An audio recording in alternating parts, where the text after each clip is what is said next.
ای ماه مهر زهر حلاهل، بازا که زنگ های سلاسه روزی 1000 بار بمیرند.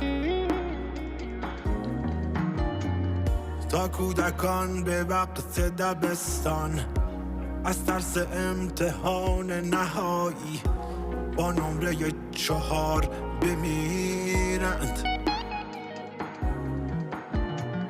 ای ماه مهر ماه بد اخلاق، با ایده های محکم و خلاق ما را بزن به خط کشی از چوب،